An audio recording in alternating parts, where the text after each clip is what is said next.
stuff. I ain't got none of them backup assists or anything like that. It's old school. Back up till you hit something. That's the way I do it.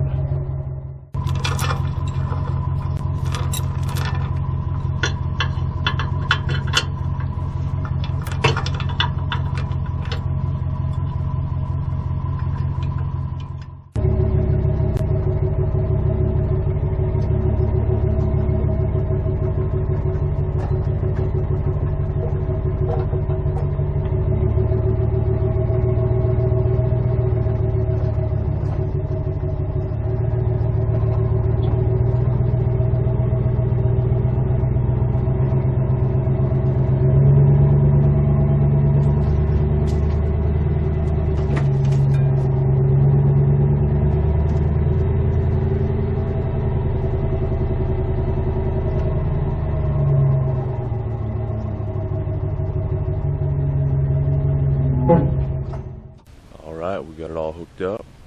Now it's just a thing of going down there, picking it up. That's the hard part, getting it in the trailer, because it's so small. But other than that though, we can go pick it up, load it up, hit the road. Alright, we made it. Let's go inside, see what she looks like.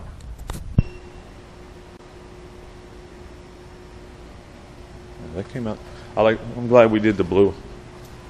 The blue came out a lot better than the red. The red would have stayed on it. Did you do a front number?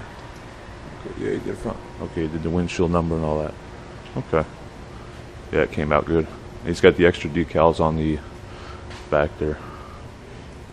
You want to shoot? I'll get it started. And you want to shoot it? Don't hold her too close.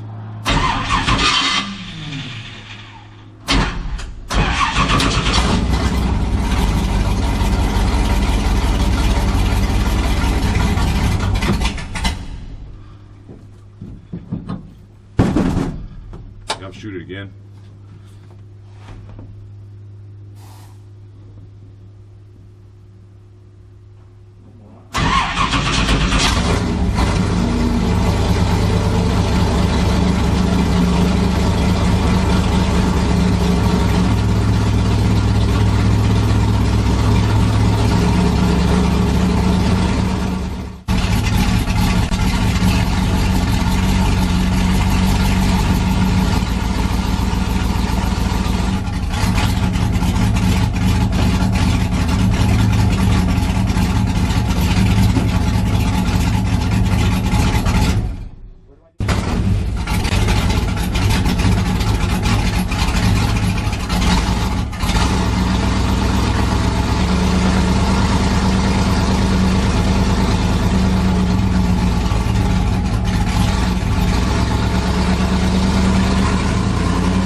Holy shoehorn that thing in. Yeah. That's what I mean. It's like, you know, Alright guys, welcome back. Coming down to our end of our day here. We went and get ahead and picked up the truck from 275 Fast. We'll show you the truck. I'm just doing some work on the some of the accessories right now. Got a little Kubota alternator on here for right now, and then I got to get another belt for the power steering, then space that back out. because I put a spacer, another spacer behind the water pump, so now that's all squared up. Fuel pump started leaking, so I got to get a rebuild kit for the fuel pump. A couple other little things. We went ahead and flushed the cooling system again on it, but put a number on the windshield, did one on the roof, did one on the side of the truck. Then he went ahead and did the wing section, and then all down the side. Ow! Stepped on a rock.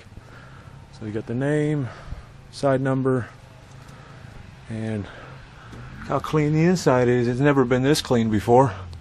Now we got to pull everything apart and rewire it for the new ignition box. So, but other than that though, as far as ending today, just covering this up, put a tarp over it. My body guy is going to be here this Monday, so I'll get footage of him fitting the hood. He's supposed to have a new hood for me. He's going to fit the hood and set that up. We're going to move some hood pins around and stuff like that. Kind of get it ready. Just temporary right now. I got to order my bolt size for the alternator mount.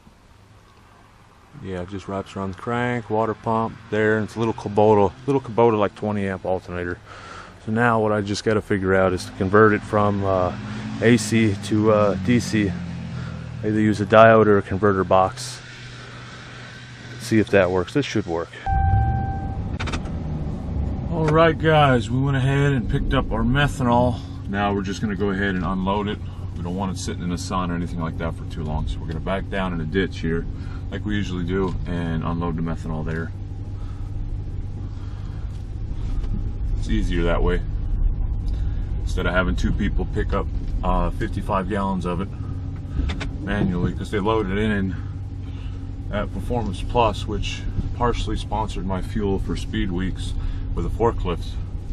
So we're just going to drop her down in a ditch here, and then we're going to roll her out by hand, and then take her out, make some room, and put her on some blocks.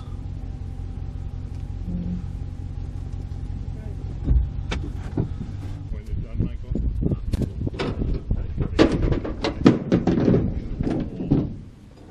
We actually have a loading dock. Yeah.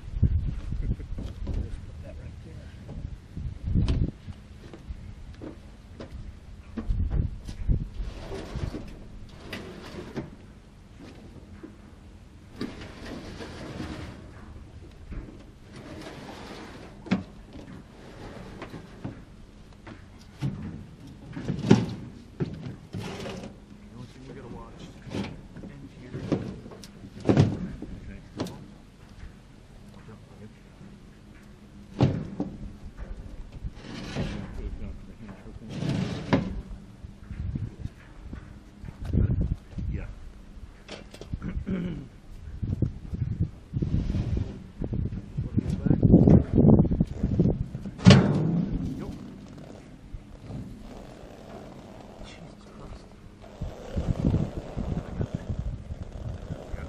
Successfully unloaded the methanol out of my truck.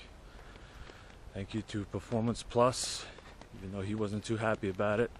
He sponsored our fuel partially for the Winter Nationals. We went ahead and already took the methanol, put it in the shed, covered it up, put it on blocks all the way around so we're not direct to the concrete. But yep, there we go. 54 gallons of methanol, VP Racing fuel. If anyone knows about methanol, you got to store it in a nice cool location. It doesn't change temperature too much, and you put it up on the blocks to keep moisture from getting in it. But yeah, M1 methanol, got that covered up. We're gonna close this up. I've got, let's see, what else do I got to do? I've got a lot to do. Cover that up nice and good. I've got all the spare Sprint stuff I'm trying to pull out. Excuse me. All the tires and stuff like that I gotta take. That one there is a new right rear I bought. It's a D20 Hoosier. I gotta pull that one off. It was when we run with USCS for Winter Nationals. We got to run a USCS 2 tire, spec tire on the right rear, and then I got to change my front tires because you're supposed to run Hoosiers, so I got to get rid of the American racers. 2 spare torsion bars in case I snap one at the track. 725 and a 750 bar. Front wing that's got to go on the car. Spare axle that's got to go on the car. Not go on the car, but just to put in the trailer. Spare brake rotor carrier. Got a sprocket carrier, the axle itself, a bunch of different spacers, nuts, stuff like that. Just extra stuff to take to the track. As far as transferring fuel, I've got to get a pump for this so we can transfer fuel. We're going to put them back in the methanol jugs here. So that way, you know, we're not carrying them around in plastic.